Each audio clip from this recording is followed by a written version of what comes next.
Welcome to the Heart Rate Variability Podcast. Each week we talk about heart rate variability and how it can be used to improve your overall health and wellness. Please consider the information in this podcast for your informational use and not medical advice. Please see your medical provider to apply any of the strategies outlined in this episode. Heart Rate Variability Podcast is a production of Optimal LLC and Optimal HRV. Check us out at optimalhrv.com. Please enjoy the show.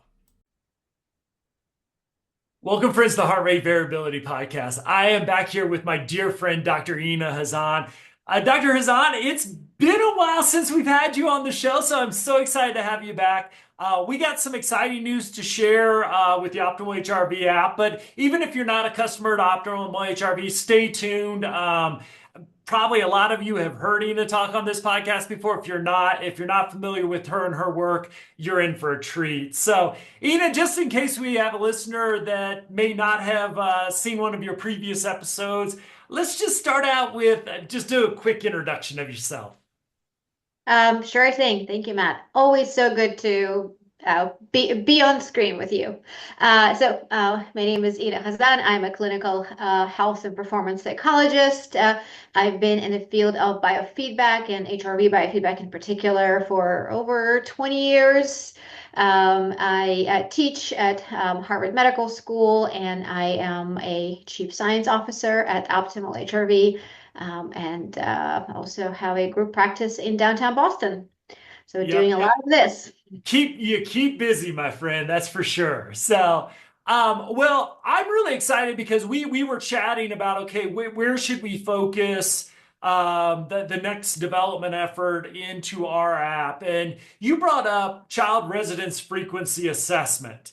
And my initial response is, well, we already got an assessment there. Why do we need a child specific? And then, like most things with heart rate variability to biofeedback, you gave me a quick, good education on why we did need it. But I would like to, just in case we may have a new user who's not familiar with residence frequency and residence frequency assessment, why don't we define our variables before we dive into why children need a separate assessment? So let's just approach the topic generally to begin.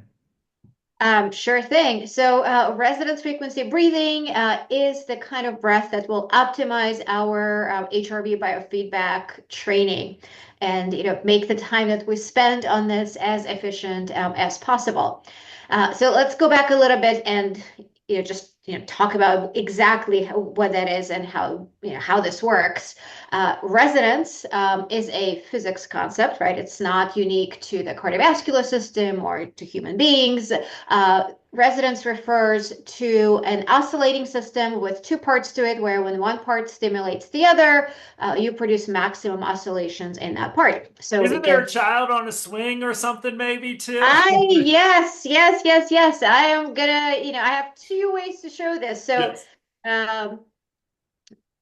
We are, you can think of this as a pendulum.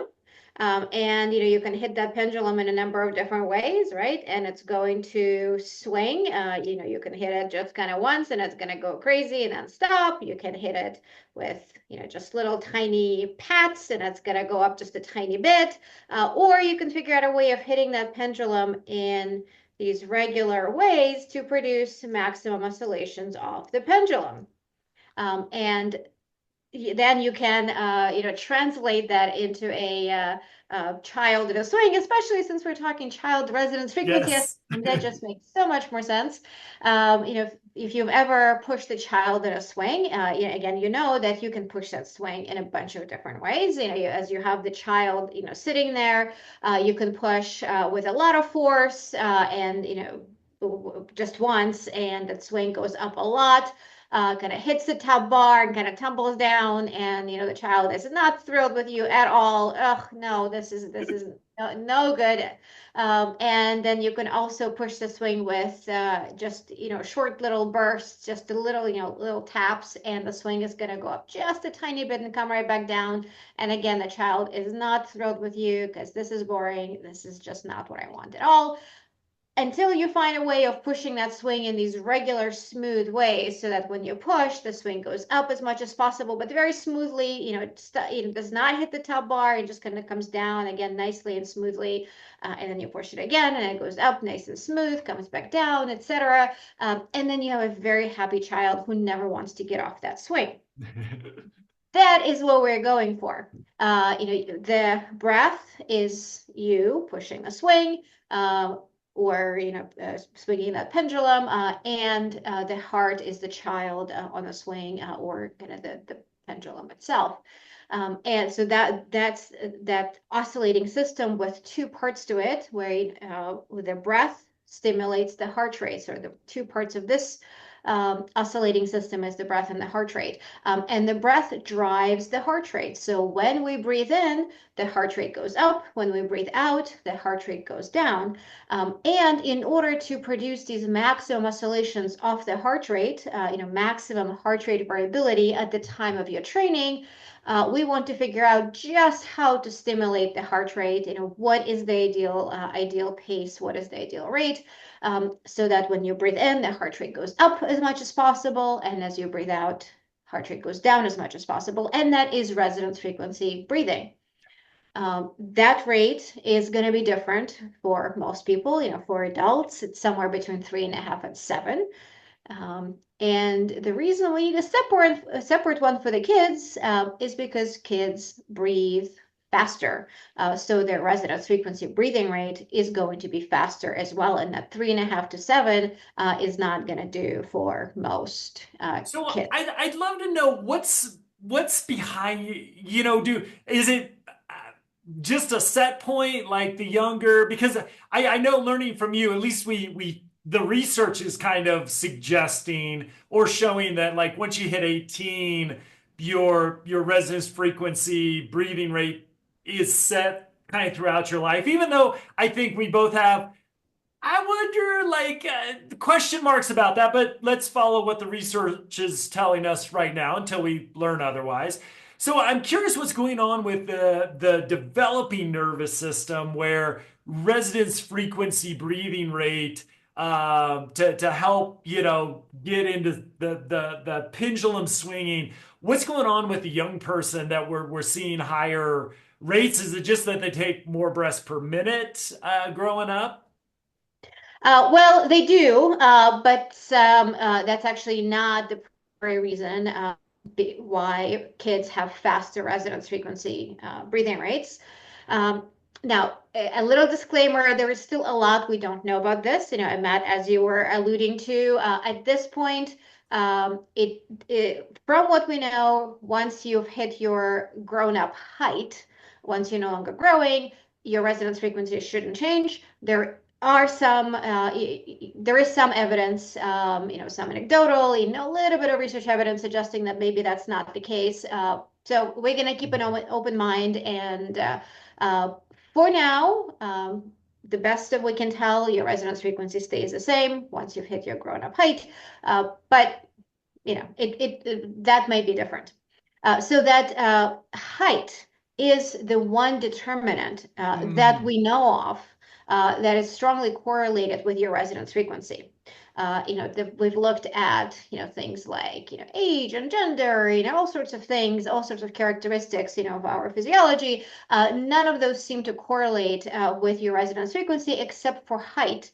And that has to do with the length of your blood vessels. The taller you are, the longer your blood vessels. And, that's why you have a varying resonance frequency depending on height. Again, if we, come back to this pendulum, if I have my pendulum on a very short little leash, I have to stimulate it pretty Mm. frequently in order for it to go up, as much as it possibly can on that short little leash. If I give that leash a longer, or if I make the leash longer, then I don't have to stimulate it as often in order for the pendulum to go up and down as much as possible, right? So that's kind of the best analogy we have for resonance frequency. Longer blood vessels, it equate to longer leash on your pendulum, and we don't need to breathe as frequently in order to stimulate the heart. Of course, kids are shorter. And not only do they just naturally breathe faster, but shorter. They also have shorter blood vessels, and they need a faster breathing rate in order to stimulate their hearts in that optimal way. The younger the child, presumably the shorter they are, so the faster their resonance frequency rate is going to be. Now, this is not a perfect correlation. This is not a one-to-one, but it's a pretty strong correlation with taller people having lower resonance frequency and shorter people having higher resonance frequency. Awesome. And so, as we integrated, the science into the app, I know we have like different stages of development where we're tracking and suggesting, a couple years or a few years or so to retake that. And I love that as someone gets taller, so maybe a growth spurt could be also a good reason to reaffirm. But for those that may not be familiar, what are we? Okay, so we get resonance frequency, breathing rate. What do we do with that? Well, and especially I think I'd love to, if you have any insight of working with children specifically that you and your colleagues have done, like, it's one thing to think about, somebody like me who's 50 years old that knows he should breathe. But, why is it important to get children practicing? And I'd love just any strategies that our listeners might benefit from as well. Well, the why, the younger we can get kids into some of these, really healthy, beneficial habits, the more likely they are to stick with them. It's just something that becomes a part of their life. Now, I don't, clinically, I don't work with kids, kind of, teenagers now, but, I have kids of my own and, it's just inevitable. They've had to, practice with me and, do all the little tricks that I think are going to be helpful. And, kids just learn so much faster and easier than adults. Another reason to get them started early, they learn. It's easier for them to learn this, and it becomes part of their habit. And then it's just something that they do, right? It kind of becomes ingrained in what they do. My 11-year-old daughter, for example, just this is part of her bedtime routine. She does her HRV training. Sends me a little screenshot of how she did, and that's it's just normal, and it makes it so much easier. She doesn't have to really think about it. It's not, do I have time for this? It's just kind of part of what she does. So uh, getting kids started earlier will make it so much easier for them to stick with it. And who can't benefit from HRV biofeedback? I really can't think of Yeah. of a person who couldn't, right? Certainly sometimes there are specific reasons why we prescribe HRV biofeedback. Maybe somebody has headaches or pain or, suffers from anxiety or depression, things like that. And that's, often, that's often a reason to to engage in HRV biofeedback, but you don't have to have something specific that you are working on. You can just do HRV biofeedback in order to do better in life for in any arena, in any area. It just helps all of us because, of course, the foundation of HRV, or HRV serves rather as a foundation for self-regulation and resilience, and who couldn't use a little more of that, right? So it just makes sense to me. Yeah. Especially in a time, just I think all of our listeners will be aware, especially here in the United States, just the almost epidemic of childhood mental health, anxiety. I know my wife sees this every day in her work, with second graders and talking to middle school, high school teachers as well. There's just a lot of concern about the mental health of our youth. And, to provide folks with a child specific tool and to support some of the researchers we're working with is just really exciting to get that out to the world as a possible solution for folks to help out. May not be the only strategy, but could be a really useful one for managing just the stress that we're all going through this period of history right now with folks.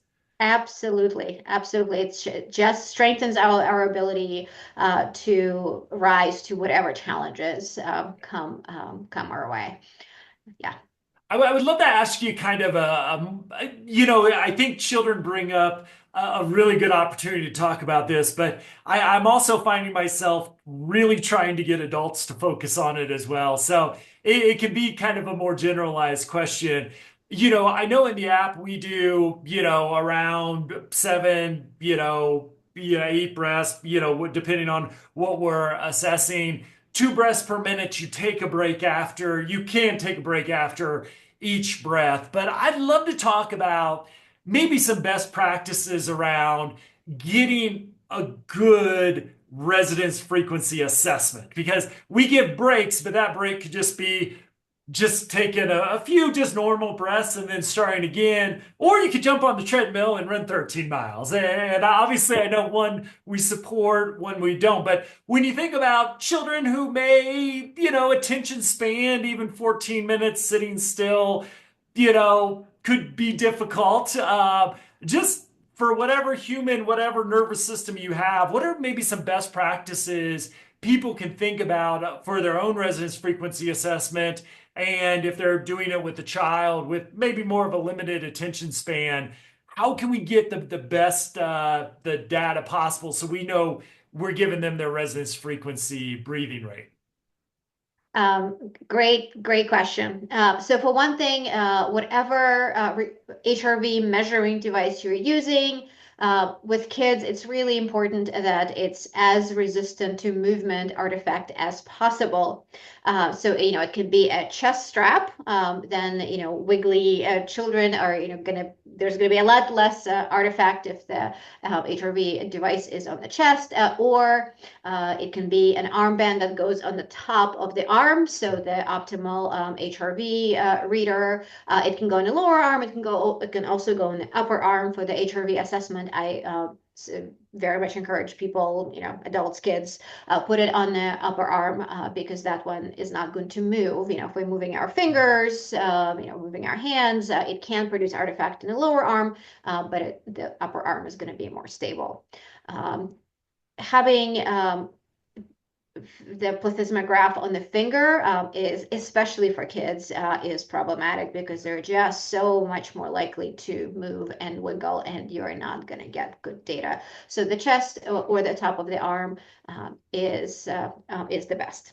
And each breathing rate does go on for 2 minutes, and with whatever way you're using to assess this, optimal just automatically stops and gives you a little break. If you're doing this on your own, you can just build in a little bit of a break. One thing I would say, don't make that break very long because we are looking at HRV in relative terms. All right, so we're going from let's say 4.5 to 7 breaths per minute for teenagers, like the 13 to 15 year olds, or we might be going from 6 to 9 for like the 9 to 12 year olds. And we're going to be looking at which breathing rate produces optimal, the highest heart variability, specifically highest low frequency power, and highest max min heart rate. Day to day, these parameters differ, right? So if you do half of your assessment, today and leave half for tomorrow, that's not going to be an accurate way of doing it because so much would have happened between today and tomorrow. Your HRV is just going to change. You're not getting kind of absolute numbers here when you determine your resonance frequency. The way you do it is by comparing one breathing rate to another and what HRV metrics you get for each breathing rate. So it needs to happen when your nervous system is in approximately stable state. So you can take a break. If this is a kid who is going to have a hard time focusing for more than a couple of minutes at a time, you can have them move around just gently. I would say don't have them go for a run or do jumping jacks because again that will change the state of your nervous system. But they can wiggle around a little bit or just talk about something. So give them a little break. I think that's an excellent idea. Then do 2 minutes at a time with like maybe a minute break in between, something like that. A couple minutes break in between should be fine. If the child can focus for a little longer, then go through as much as you can, and then do a little bit of a break. You can certainly tailor this to the needs of the individual child or adult, but just keeping in mind that it's not a good idea to leave long periods of time between breathing rates. Yeah.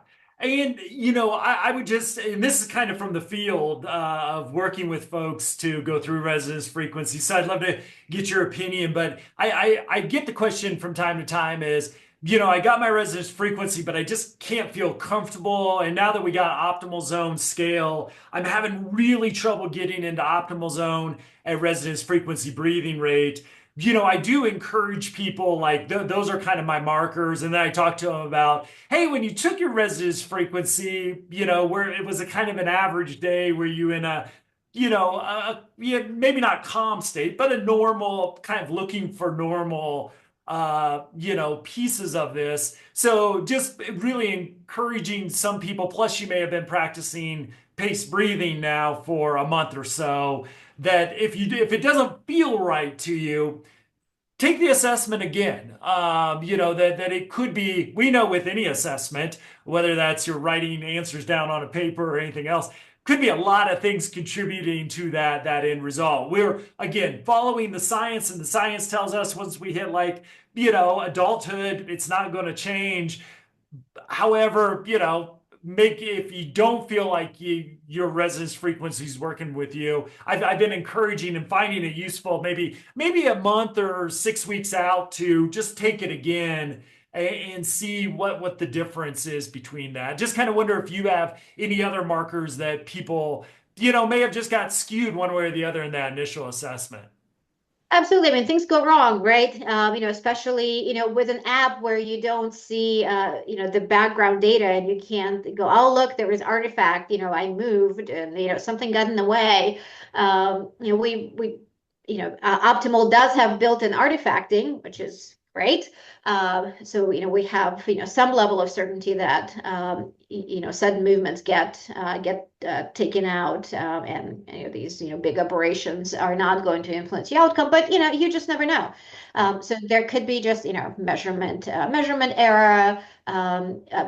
From what we can tell, the test retest reliability for resonance frequency assessments is approximately 75%, approximately.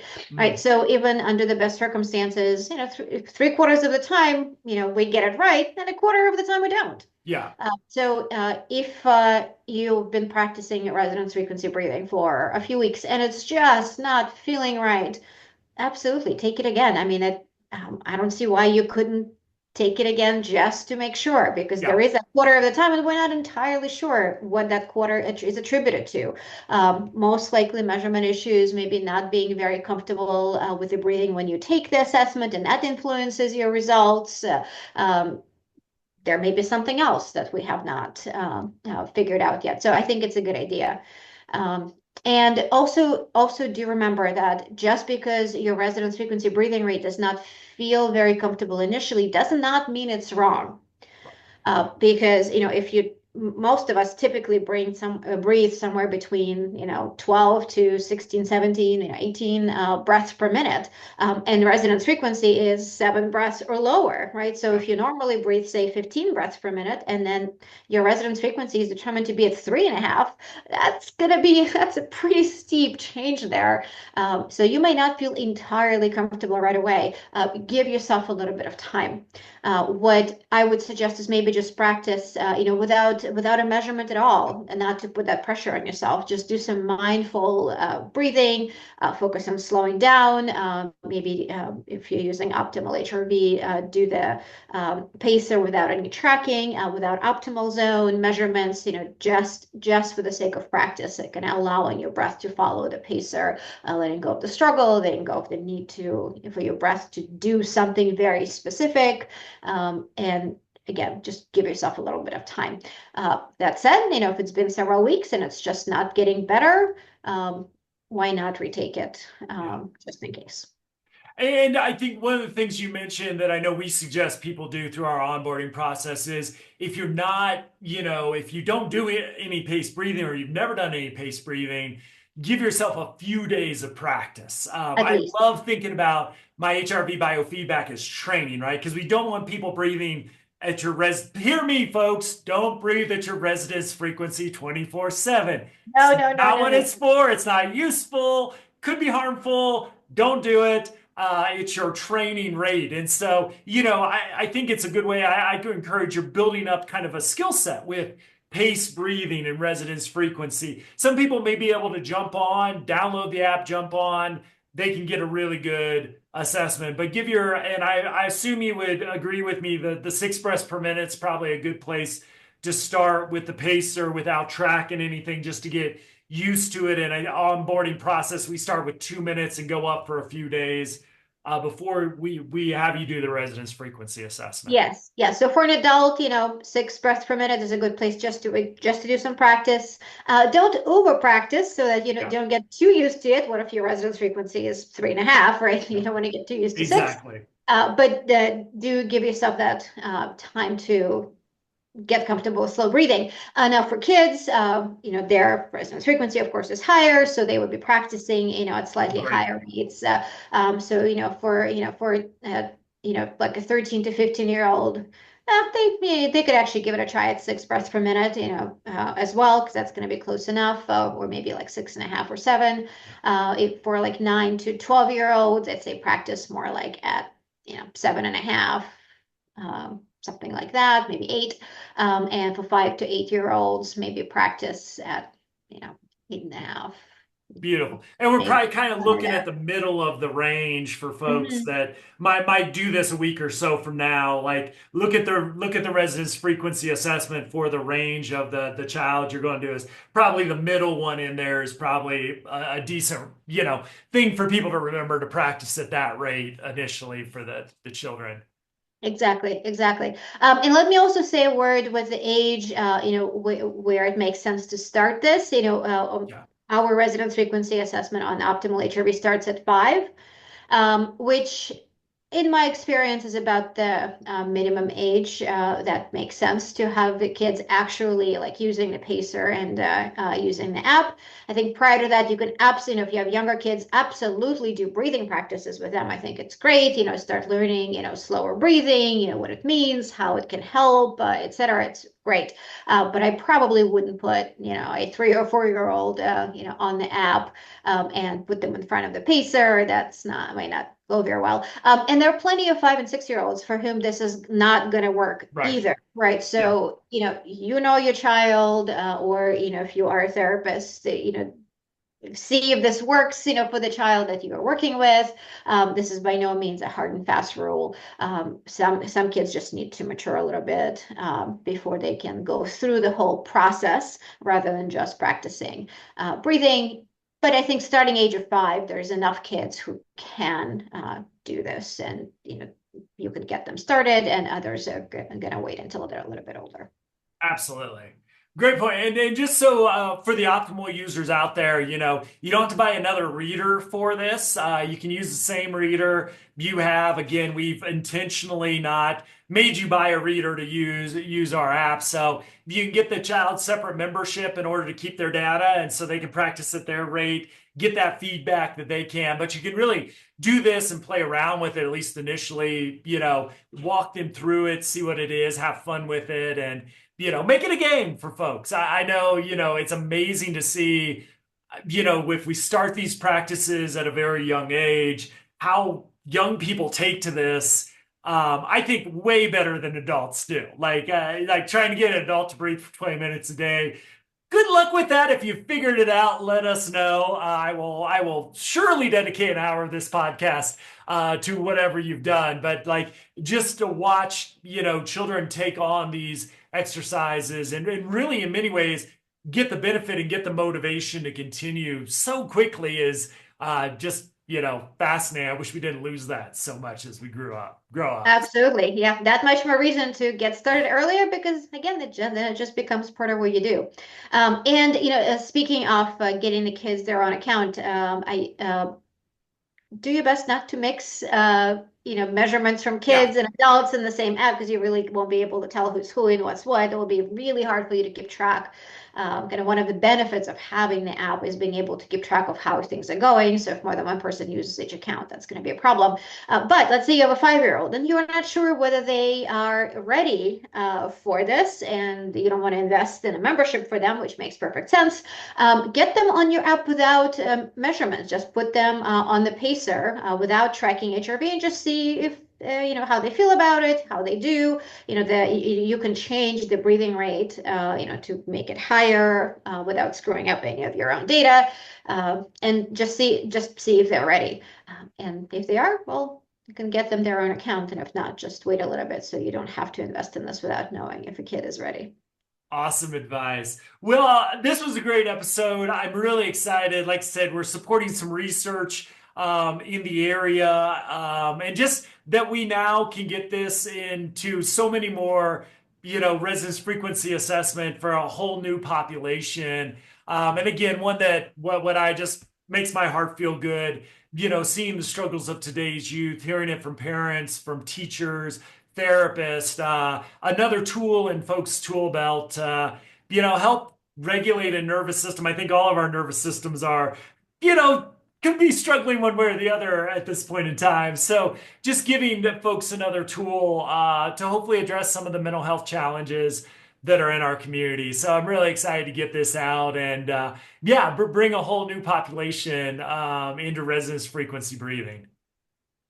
Same here. Yes, I'm thrilled that we can get this to kids. Oftentimes, biofeedback kind of ignores people who are not adults. So this is I'm thrilled that we're able to do this. Absolutely. Well, so, Ina, thank you. You were the emphasis behind the development and implementation of this in our app, and so I want to just thank you for that, and thanks for joining the podcast as well. As always, you can find resources, show notes, get more information about Ina at optimalhrv.com, and as always, we'll see everybody next week. Ina, thank you so much. Thank you, Matt. Thanks, everybody.